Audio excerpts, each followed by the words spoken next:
Let's talk about Kendrick now.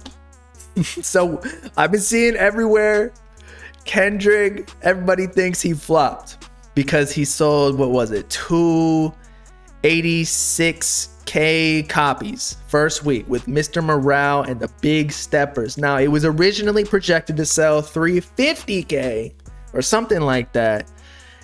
And it looks like it dropped a lot. And I feel like it dropped a lot because it didn't have a lot of big hits on it like his previous albums, like Damn or Good Kid, Mad City, like literally every song, or To Pimp a Butterfly, whatever. I feel like Damn was like his most commercial album. It had like, you know, almost dumbed down songs, but this album, I told y'all, I still like it. I'm not switching up on him at all, but it was almost like a movie soundtrack without the visuals. He was saying a lot of substantive things about like family life, you know, the black, what's it called? What's the opposite of white privilege, but black detriment, I guess, which is also true.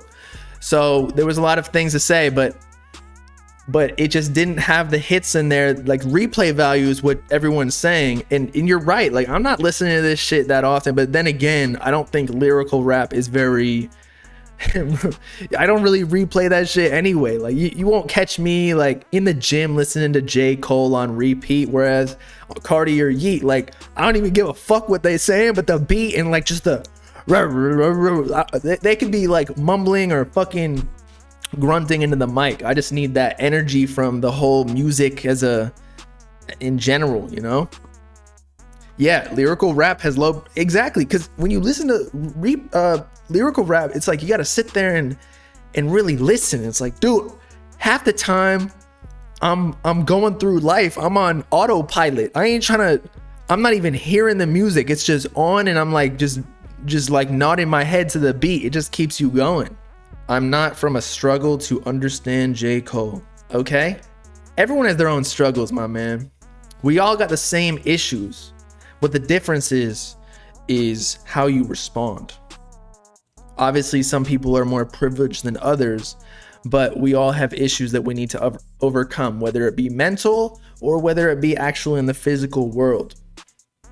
But anyway, Kendrick Lamar, 286K. Now, we discussed that 286K on Twitter, that Uzi is a fucking GOAT. Uzi outsold Kendrick Lamar with Eternal Take. And I think it has to do with like Kendrick has a lot of older fans, right?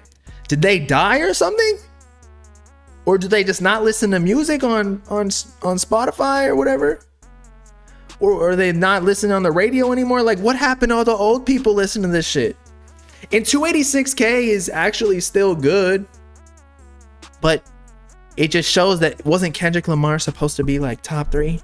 It was supposed to be Drake, J. Cole, the top 4 basically, J. Cole, Kanye, Kendrick Lamar. Kendrick sold like 600K with Damn, but then like 250 or so were, what's it called?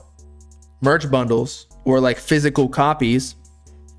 And so then that brought it down to what, like 350K? So 350 with the projection, that sounded about right. But 286K, that's like 75K less, bruh. You can sell 286K. I bet you, look, the thing is, it's getting harder and harder to actually sell albums. Like there's a reason that even Drake with Views sold 1 million copies. And then now he's out here selling like 600, which is almost half, right? Like, or 6/10, 3/5. Math, ratios. So if I was a rapper, an underground rapper too, who's like bubbling, I would honestly be like scared. I'd be scared to drop an album because then my sales will come out. It's like, I don't know what the fuck's going on. 100K is the average for most rap. 100K is definitely not average. 100K is probably average for what you listen to, but like 100K is actually a lot. Like if you equate that to streams first week, let's see this shit. Calculator, you do 1,500 times 100,000. That's 150 million streams in 1 week. That shit's hard to do. But then again, they got labels on their side like pushing the playlist. That's another thing. I don't know if Kendrick, I know he's like getting clowned on the internet, but I don't even think he cares about sales. Because he knows he's the fucking GOAT. He knows people respect him. He's had like 3-4 albums stretch, like killing it. But the thing is, he made people wait 5 years for this, and I just don't know if people are as satisfied. So this might be, I think this is his last album under TDE.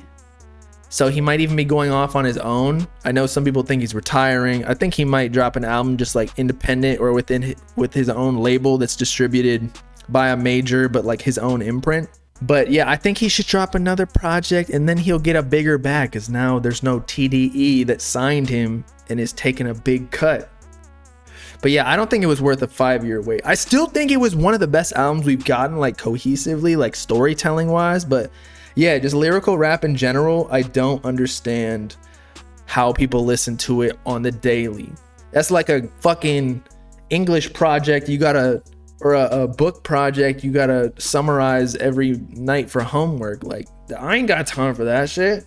Lyrical music for more of the intelligent ones. Potentially, man. But you know what they say about smart people. Some of the smartest people are the most depressed because they can't, like, there's ignorance is bliss. When you know too much, you get much more quiet because, you know, the world scares you.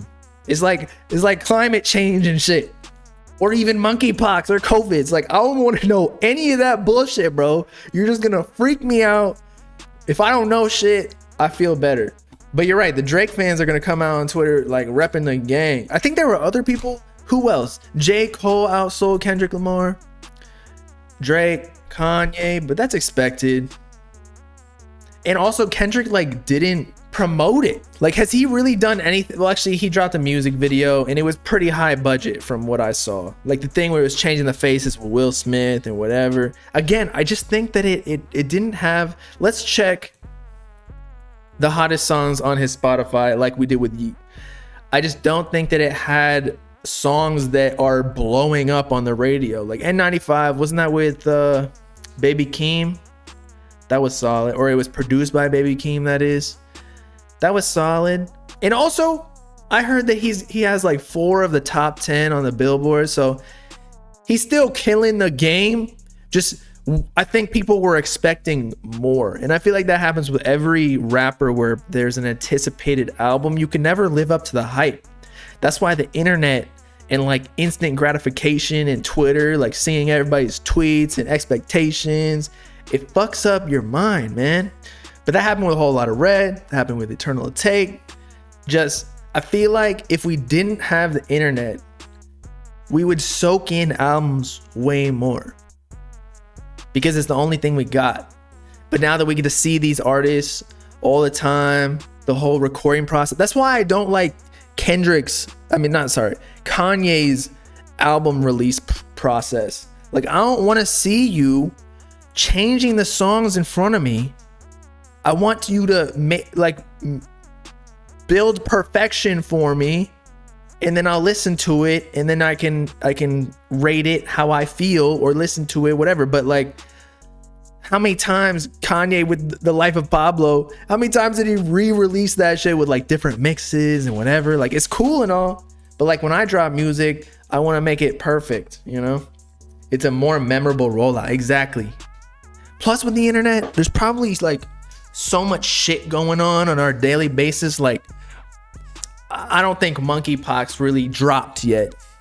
Monkeypox didn't drop its album until much after Kendrick Lamar, but I'm sure there was something that went down on that Friday that like pulls your attention away too, so you can't truly like appreciate it.